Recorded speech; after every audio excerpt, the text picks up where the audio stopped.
শান্তিটা কি অশান্তি, বিজেপি অফিস জ্বালানি, অনেক মানুষ আহত, তার মাঝে 4 জন মানুষ নিহত। এই সমস্ত ঘটনার দায়ী বানাইয়া এমন এক মানুষরে অ্যারেস্ট করা হয়েছে যে ইন্ডিয়ার মানুষের দিলের মধ্যে হিরো হিসাবে আছে, সোনাম ওয়াংচুক, যার নামে 15টারও বেশি অ্যাওয়ার্ড আছে। তাই একজন ফেমাস সায়েন্টিস্ট, ইনোভেটর, তানোর নামে এনজিও আছে যেটা এডুকেশন ডেভেলপমেন্ট নিয়ে কাজ করে। সোনাম ওয়াংচুক তানোরে মানুষের সোশিয়াল অ্যাক্টিভিস্ট হিসাবে জানে। লাদাখও মেঘ কম থাকার কারণে কিষান হলে বা কৃষক হলে খেত করতে পারে না, তাই একটা সমাধান করছেন।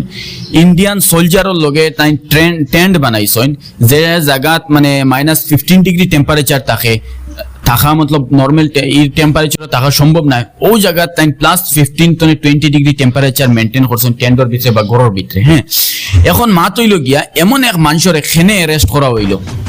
দেখুন 2019 লাদাখ আর জম্মু এন্ড কাশ্মীর ডে একটা স্পেশাল অটোনমাস স্ট্যাটাস দেওয়া হয়েছিল।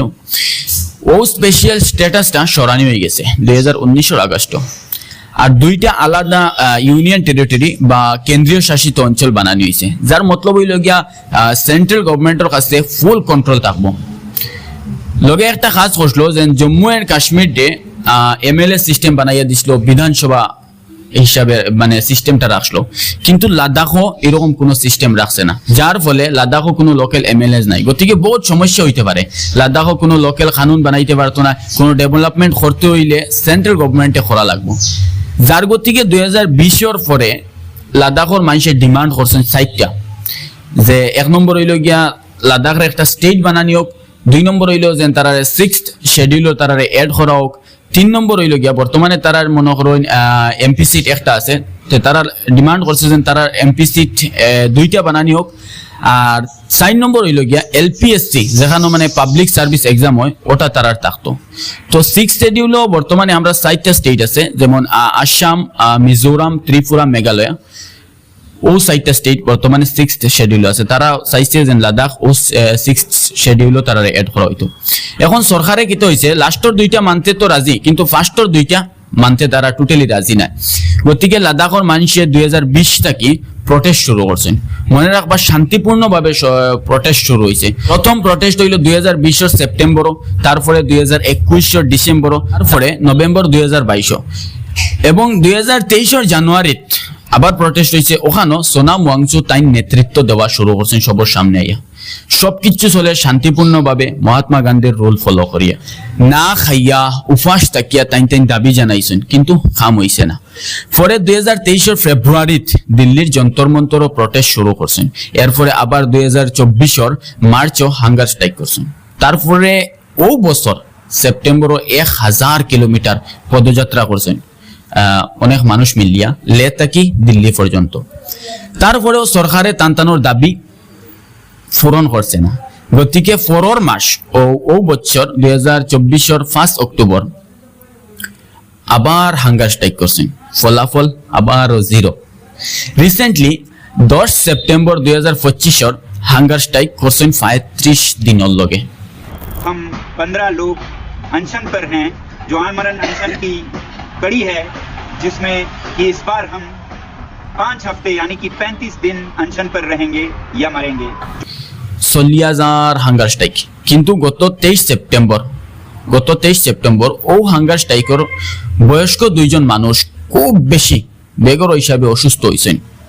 পরে টান রে হসপিটালে নেওয়া হয়েছে। রিসেন্টলি যে সমস্ত ঘটনা আপনারা দেখছেন, এই সমস্ত শুরুয়াত ওখান থেকে। টাইন অসুস্থ হওয়ার পরে হাজারো মানুষ রাস্তায় নামছেন এবং পরের দিন মানে 24 সেপ্টেম্বর লাদাখও স্ট্রাইক দেখা হয়েছে। মানুষ শান্তিপূর্ণভাবে প্রটেস্ট করতে করতে অসহ্য হয়ে গেছেন। ও স্ট্রাইকের দিন লাদাখের মার্টিস্ট মাঠও 2000-এরও বেশি মানুষ ভিড় জমা করছেন। কিছু মানুষ হাঙ্গামা শুরু করে দিছেন, গাড়িও জ্বালাইছেন, পুলিশের লাঠি চার্জ শুরু করছে। তখন পুলিশ আর লোকাল যারা মানুষ আসলা তারার ভিতরে কিছু বেড়াচেরা হয়েছে, বিল্ডিংও আগুন লাগাইছেন।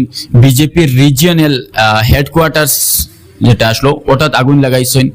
ও সমস্ত হাঙ্গামা, পুলিশের লাঠি চার্জ, আগুন লাগানির মাঝে অনেক মানুষ আহত হয়েছেন, তার মাঝে 4 জন মানুষ নিহত হয়েছেন।